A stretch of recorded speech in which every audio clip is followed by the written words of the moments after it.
सुप्रभात बच्चों। आज हम कक्षा 7 के भूगोल विषय का पाठ 8 मानव पर्यावरण अन्योन्य क्रिया उष्णकटिबंधीय एवं उपोष्ण प्रदेश का आगे का प्रकरण गंगा ब्रह्मपुत्र बेसिन में जीवन, इसके बारे में पढ़ेंगे। तो देखो बच्चों, इससे पहले हम पढ़ रहे थे विश्व के विभिन्न प्राकृतिक प्रदेशों के बारे में, जिसमें से सबसे पहले हमने उष्णकटिबंधीय प्रदेश के बारे में पढ़ा कि उष्णकटिबंधीय प्रदेश कर्क रेखा और मकर रेखा के मध्य स्थित है। फिर हमने इसी उष्णकटिबंधीय प्रदेश के अंतर्गत भूमध्य रेखा से 10 डिग्री उत्तरी अक्षांश की ओर और 10 डिग्री दक्षिणी अक्षांश की ओर जो ये बीच का भाग है, इसे हमने भूमध्य प्रदेश कहा था। और इसी भूमध्य प्रदेश में अमेजन बेसिन स्थित है, और जो ये अमेजन बेसिन है वो दक्षिणी अमेरिका महाद्वीप में स्थित है। तो हमने ये देखा था, इससे पहले हमने अमेजन बेसिन के बारे में पढ़ा कि यहाँ पूरे वर्ष गर्म और नम जलवायु रहती है। यहाँ का मौसम दिन एवं रात दोनों ही समय लगभग समान रूप से गर्म और आर्द्र रहता है, और इन प्रदेशों में अत्यधिक वर्षा होने के कारण यहाँ की जो भूमि पर सघन वन उग जाते हैं, यानी बहुत अधिक घने वन होते हैं। फिर इन वर्षा वनों के अंदर जो प्राणी जात है, इनकी बहुत प्रचुरता होती है। विभिन्न प्रकार के पक्षी, विभिन्न प्रकार के जानवर, जीव जंतु, हजारों कीड़े मकोड़े इस बेसिन में निवास करते हैं। हमने ये देखा था। फिर हमने यहाँ के निवासियों के बारे में पढ़ा कि जो ये वर्षा वन है, यहाँ के लोग अपने भोजन के लिए फसल उगाते हैं। पुरुष शिकार करते हैं, मछली पकड़ते हैं, और जबकि जो महिलाएं हैं वो इन फसलों का ध्यान रखती हैं। और ये लोग फसलों के लिए कर्तन एवं दहन कृषि पद्धति का प्रयोग करते हैं, यानी स्थानांतरी कृषि का प्रयोग करते हैं। वो कई प्रकार की फसलें, नकदी फसल और व्यापारिक फसलें, और इसके अलावा खाद्यान्न फसलें भी उत्पन्न करते हैं। और आज हम ऐसे ही एक और प्राकृतिक प्रदेश उप उष्ण प्रदेश के बारे में पढ़ेंगे।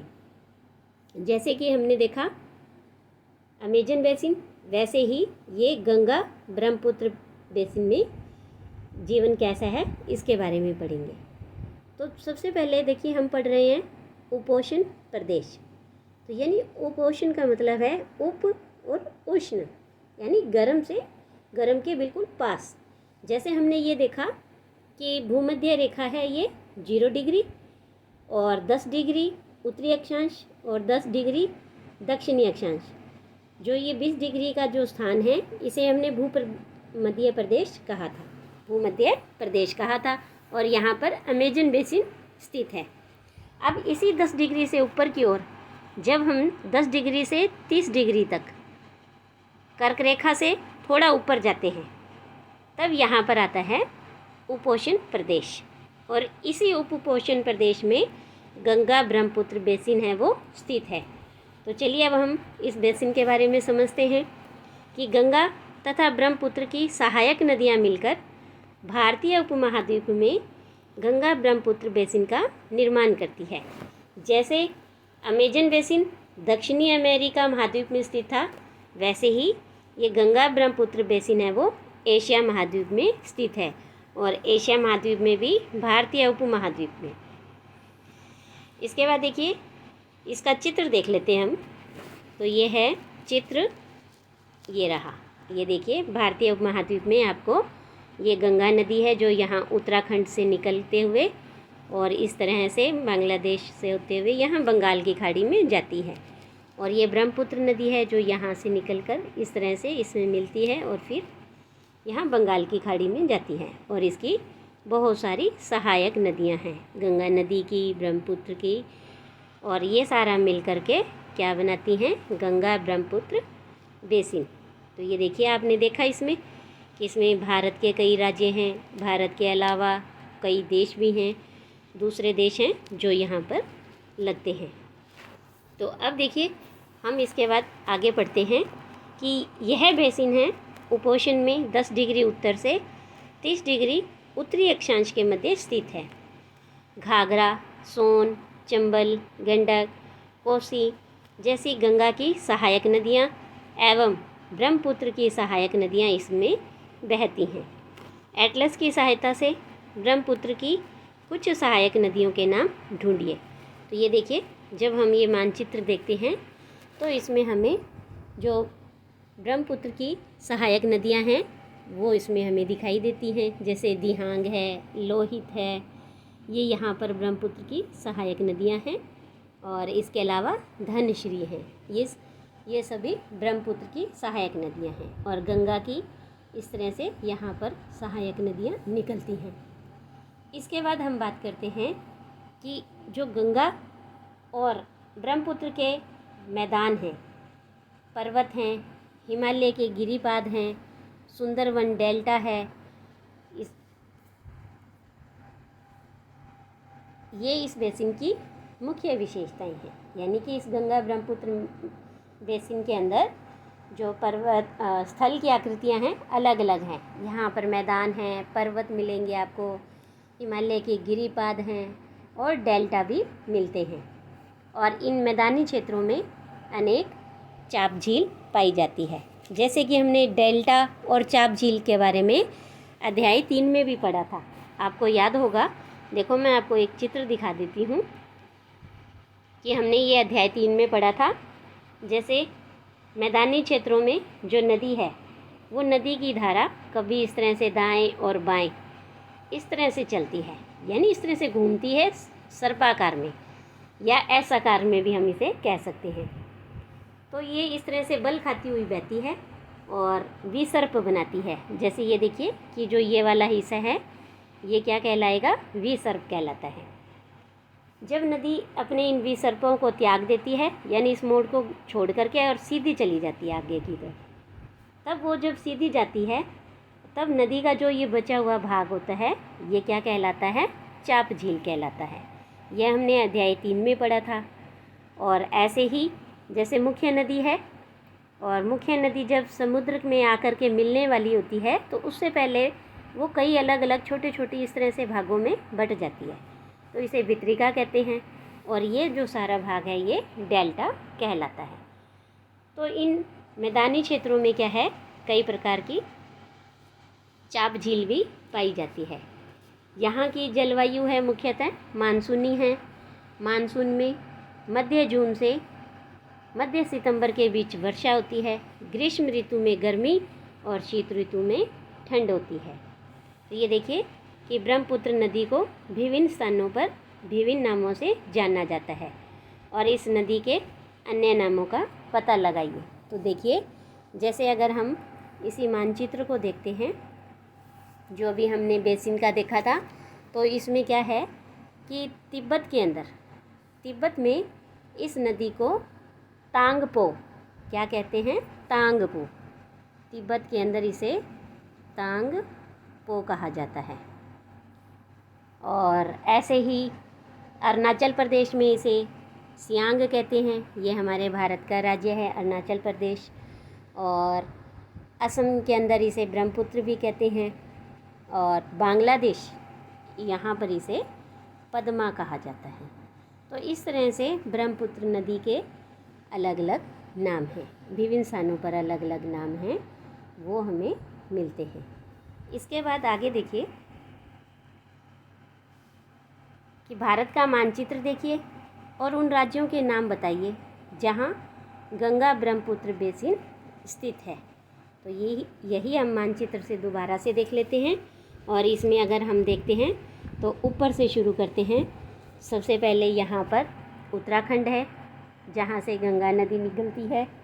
फिर इसके नीचे है ये उत्तर प्रदेश, थोड़ा सा हरियाणा, राजस्थान, उत्तरी मध्य प्रदेश यानी मध्य प्रदेश का ऊपर वाला हिस्सा। और उसके बाद यहाँ पर है बिहार, झारखंड, ये झारखंड का थोड़ा सा उत्तरी हिस्सा। फिर यहाँ पर पश्चिम बंगाल, और यहाँ पर ये पूरा असम, अरुणाचल प्रदेश का कुछ हिस्सा, और ये बांग्लादेश, यहाँ से होते हुए बंगाल की खाड़ी में ये नदी जाती है, गिरती है। इसके बाद हम देखेंगे कि जो बेसिन क्षेत्र में विभिन्न प्रकार की स्थलाकृतियाँ हैं, यानी यहाँ पर आपको पर्वत मिलेंगे, मैदान मिलेंगे, नदियाँ मिलेंगी, डेल्टा मिलेंगे, इस तरह से बहुत सारे अलग अलग स्थलाकृतियाँ मिलेंगी। तो जनसंख्या के जो वितरण हैं उसमें पर्यावरण की क्या है, महत्वपूर्ण भूमिका होती है। तीव्र ढाल वाले पर्वतीय क्षेत्र बसने के लिए प्रतिकूल होते हैं, यानी जो इस तरह से ढलान वाले पर्वतीय क्षेत्र होंगे यहाँ जनसंख्या है वो कम होती है। अतः गंगा ब्रह्मपुत्र बेसिन के पर्वतीय क्षेत्रों में कम लोग रहते हैं। मानव प्रवास के लिए मैदानी क्षेत्र है वो सबसे उपयुक्त होता है, इसीलिए यहाँ जनसंख्या घनत्व अधिक है।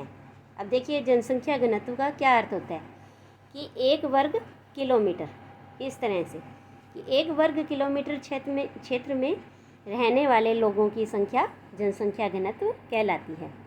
जैसे उदाहरण के लिए उत्तराखंड का जनसंख्या घनत्व है 189, जबकि पश्चिम बंगाल का है 1029 और बिहार का है 1102। तो इस तरह से 1 वर्ग किलोमीटर में जितने लोगों की संख्या है वो जनसंख्या घनत्व कहलाती है। अब देखिए कि इस बेसिन की मिट्टी है मैदानी क्षेत्र की, वो उपजाऊ होती है। जिन स्थानों पर फसल उगाने के लिए समतल भूमि उपलब्ध है वहाँ के लोगों का मुख्य व्यवसाय कृषि है और धान यहाँ की मुख्य फसल है। तो ये देखिए कि जैसे हमने पहले भी पढ़ा था कि धान की खेती है वो कमर तोड़ परिश्रम करनी पड़ती है उसमें, और घुटनों तक पानी में 8-8, 10-10 घंटे तक उन्हें खड़ा रहना पड़ता है, और फसल का रोपण करते समय है बहुत ही उन्हें परिश्रम करना पड़ता है। इसके बाद क्योंकि धान की खेती के लिए पर्याप्त जल की आवश्यकता होती है, तो यह उसी क्षेत्र में उगाया जाता है जहाँ अधिक वर्षा होती है। और यहाँ उगाई जाने वाली अन्य फसलें हैं गेहूँ, मक्का, ज्वार, चना और बाजरा हैं। गन्ना एवं जूट जैसी नकदी फसलें भी उगाई जाती हैं। मैदान के कुछ क्षेत्रों में केले के बागान भी देखे जा सकते हैं। पश्चिम बंगाल एवं असम में चाय के बागान भी मिलते हैं। तो ये देखिए यहाँ पर ये आपको दिखाई दे रहा है कि असम में चाय का बागान है और कुछ महिलाएं हैं चाय की पत्तियाँ तोड़कर इकट्ठा कर रही हैं। इसके बाद हम बात करेंगे कि जो बिहार और असम के कुछ भाग हैं वहाँ पर सिल्क के कीड़ों का संवर्धन करके सिल्क का उत्पादन भी किया जाता है, और मंद ढलान वाले पर्वतों पर और पहाड़ियों पर वेदिकाओं में फसलें उगाई जाती हैं। तो अब ये देखिए कि वेदिकाएं क्या होती हैं। तो सबसे पहले हम ये देख लेते हैं कि क्या आप जानते हैं वेदिकाओं का निर्माण खड़ी ढलानों पर समतल सतह बनाकर कृषि करने के लिए होता है। ये देखिए जैसे आपको यहाँ इस चित्र में दिखाई दे रहा है, ये पर्वतीय इलाका है और इसमें इस तरह से ये जैसे सीढ़ियाँ नुमा बनाई जाती हैं, इसे सीढ़ी नुमा कृषि भी हम कह सकते हैं। तो ये इनकी जो पर्वतों की ढलान है उसे समतल कर लेते हैं, खेती करने के लिए ऐसा करते हैं। और ढलान को इसलिए कम किया जाता है ताकि जो जल का प्रवाह है वो तीव्रता से ना हो, यानी जो सारा जल है वो बहकर नीचे ना आ पाए। इसके बाद वेदिकाओं के बाद हम पढ़ेंगे आगे कि गंगा जो विभिन्न भू आकृतियों के अनुसार वनस्पति में भी विभिन्नता पाई जाएगी, कि जैसे मैदानी इलाके हैं वहाँ अलग प्रकार की वनस्पति होगी, पहाड़ी इलाके हैं, पर्वत वाले इलाके हैं वहाँ अलग प्रकार की वनस्पति पाई जाएगी। तो आकृतियों के अनुसार वनस्पति में भी अंतर होता है। गंगा और ब्रह्मपुत्र के मैदानों में सागवान, साखू एवं पीपल के साथ उष्णकटिबंधीय पर्णपाती पेड़ भी पाए जाते हैं। जैसे कि हमने अध्याय 6 में इन उष्णकटिबंधीय पर्णपाती पेड़ों के बारे में पढ़ा था कि यह मौसम के अनुसार अपने पत्ते गिरा देते हैं। तो ब्रह्मपुत्र के मैदानी क्षेत्रों में घने बांस के घने झुरमुट पाए जाते हैं। डेल्टा क्षेत्र मैंग्रोव वन से घिरा है। उत्तराखंड, सिक्किम, अरुणाचल प्रदेश की ठंडी जलवायु एवं तीव्र ढाल वाले भागों में चीड़, देवदार एवं फर जैसे शंकुधारी पेड़ पाए जाते हैं। अब ये देखिए यहाँ पर कि जूट, बांस और सिल्क से बने हस्तशिल्प एकत्रित करें, उन्हें अपनी कक्षा में लगाएं, अपने घर में लगाएं, या फिर उन स्थानों का पता लगाएं जहां इनका निर्माण हुआ है। यानी कि जैसे जूट का सामान कहाँ बनता है, तो जूट, बांस और सिल्क से जो बने हुए थैले हैं, बास्केट हैं, साड़ियाँ हैं, ये ज़्यादातर आसाम में, उत्तर प्रदेश में, पश्चिम बंगाल, बिहार और गुजरात में बनाए जाते हैं। इसके बाद आगे हम देखेंगे कि जो बेसिन में विभिन्न प्रकार के वन्य जीव भी पाए जाते हैं। इनमें हाथी, बाघ, हिरन एवं बंदर ये सामान्य रूप से पाए जाने वाले जीव हैं। एक सींग वाला गैंडा ब्रह्मपुत्र के मैदानों में पाया जाता है। ये देखिए, आपको नीचे इस चित्र में दिखाई दे रहा है कि इसके एक सींग है, तो इसीलिए एक सींग वाला गैंडा भी कहा जाता है। डेल्टा क्षेत्र में बंगाल टाइगर, मगरमच्छ और घड़ियाल पाए जाते हैं। ये देखिए कितने यहाँ पर आपको ये मगरमच्छ और दिखाई दे रहे हैं। नदी के साफ जल, झील एवं बंगाल की खाड़ी में प्रचुर मात्रा में जलीय जीव पाए जाते हैं। रोहू, कतला एवं हिल्सा ये मछलियों की सबसे लोकप्रिय प्रजातियां हैं। मछली एवं चावल इस क्षेत्र में रहने वाले लोगों का मुख्य आहार है। इसके बाद अब हम देखते हैं कि क्या आप जानते हैं, गंगा एवं ब्रह्मपुत्र नदी के अलवण जल में एक प्रकार की डॉल्फिन पाई जाती है, जिसे स्थानीय भाषा में सुसु अथवा अंधी डॉल्फिन कहा जाता है। तो कैसे जल में? अलवणीय जल में, यानी जो मीठा जल है, लवण से रहित है, तो वहाँ पर एक प्रकार की डॉल्फिन पाई जाती है जिसे अंधी डॉल्फिन कहा जाता है। सुसु की उपस्थिति से जल की शुद्धता का पता चलता है। रसायन की अत्यधिक मात्रा वाले गैर उपचारित औद्योगिक एवं शहरी गंदगी इन प्रजातियों को नष्ट कर रहे हैं। इसके बाद देखिए कि झील जीविका का एक साधन है। विनोद एक मछुआरा है जो बिहार के मतवाली मोन गांव में रहता है। आज वह एक प्रसन्न व्यक्ति है। मछलियों की विभिन्न प्रजातियों को पालने के लिए उसने अपने साथी मछुआरों रविंदर, किशोर, राजीव और अन्य के साथ मोन या चाप झील को साफ किया है। झील में उगने वाली स्थानीय खरपतवार मछलियों का भोजन बनते हैं। जैसे खरपतवार में वेलिनेरिया, हाइड्रीला, ये सारी क्या हैं? खरपतवार हैं। कौन सी? स्थानीय। तो ये मछलियों का भोजन बनते हैं और झील के आसपास की भूमि उपजाऊ होती है। तो वह इस ज़मीन पर तो धान, मक्का और दलहन जैसी फसलें बोता है और खेत की जुताई के लिए भैंसों का उपयोग किया जाता है। वहाँ के लोग बहुत ही संतुष्ट हैं। नदी में पकड़ने, खाने व बेचने के लिए काफ़ी मछलियाँ हैं, जिन्हें पकड़कर वो पास के शहरों में बेचते भी हैं। यह समुदाय प्रकृति के साथ समरसता बनाकर रहता है। जब तक पास के शहरों का प्रदूषण इस झील तक नहीं पहुंचता है, तब तक मत्स्य पालन को कोई भी खतरा नहीं है। तो ये देखिए कि इसमें दिखाया हुआ है कि कैसे ये झील है और जो प्रदूषित हो रही है। अब देखिए कि सार्वभौमिक स्वच्छता कवरेज प्राप्त करने और स्वच्छता पर ध्यान केंद्रित करने के प्रयासों में तेज़ी लाने के लिए भारत के प्रधानमंत्री ने 2 अक्टूबर 2014 को स्वच्छ भारत मिशन का शुभारंभ किया था। यानी तो स्वच्छ भारत मिशन कार्यक्रम कब शुरू किया गया? 2 अक्टूबर 2014 को शुरू किया गया था। गंगा ब्रह्मपुत्र के मैदानों में कई बड़े शहर एवं कस्बे स्थित हैं। इलाहाबाद, कानपुर, वाराणसी, लखनऊ, पटना एवं कोलकाता जैसे 10 लाख से अधिक आबादी वाले शहर गंगा नदी के तट पर स्थित है।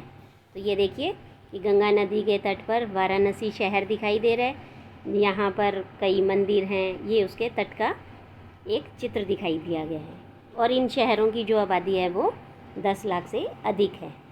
इन शहरों तथा यहाँ स्थित उद्योगों का गंदा पानी बहकर नदी में ही जाता है और इससे नदी क्या है? प्रदूषित होती है। तो ये देखिए गंगा नदी के संरक्षण के लिए नमामि गंगे कार्यक्रम को शुरू किया गया है। यानी नमामि गंगे कौन सा कार्यक्रम है? गंगा नदी के संरक्षण के लिए चलाया गया कार्यक्रम है। तो इस गंगा ब्रह्मपुत्र बेसिन में यातायात का सुविकसित तंत्र उपस्थित है। आप देख सकते हैं कि गंगा ब्रह्मपुत्र बेसिन में यातायात के 4 मार्ग सुविकसित हैं। मैदानी इलाकों के लिए लोग सड़क मार्ग और रेल मार्ग द्वारा एक स्थान से दूसरे स्थान तक जाते हैं और नदी के तटीय क्षेत्रों में जल मार्ग यातायात का प्रभावशाली माध्यम है। कोलकाता हुगली नदी पर स्थित एक महत्वपूर्ण पत्तन भी है। ये हमने इतिहास में भी पढ़ा है, हुगली नदी के बारे में, कोलकाता बंदरगाह के बारे में। और मैदानी क्षेत्रों में कई बड़े हवाई पत्तन भी स्थित हैं। तो इस तरह से यातायात के चारों मार्ग यहाँ पर आपको मिलेंगे। पर्यटन इस बेसिन की एक महत्वपूर्ण क्रिया है। आगरा में यमुना के किनारे स्थित ताजमहल, इलाहाबाद में गंगा एवं यमुना नदी का जो संगम है, उत्तर प्रदेश एवं बिहार में बौद्ध स्तूप, लखनऊ का इमामबाड़ा, असम का कांजीरंगा एवं मानस वन्य प्राणी अभयावन या इसे अभयारण्य भी कह सकते हैं, तथा अरुणाचल प्रदेश की विशिष्ट जनजातीय संस्कृति जैसे कई दर्शनीय स्थल भी हैं। और ये देखिए आपको नीचे चित्र में दिखाई दे रहा है मानस वन्य प्राणी अभयावन में बाघ। तो इस तरह से हमने इस अध्याय के अंदर 2 प्राकृतिक प्रदेशों के बारे में पढ़ा। उष्णकटिबंधीय प्रदेश के अंतर्गत भूमध्य सागरीय प्रदेश और उप उष्ण प्रदेश के बारे में पढ़ा। यहाँ के जीव जंतुओं के बारे में, वनस्पतियों के बारे में, यहाँ रहने वाले निवासियों के जीवन के बारे में। तो इन प्रदेशों में जीवन कैसा था, लोग क्या करते हैं, किस प्रकार के जीव जंतु हैं, किस तरह के पेड़ पौधे पाए जाते हैं, ये सब हमने इस अध्याय में जाना। तो आज के लिए इतना ही। धन्यवाद।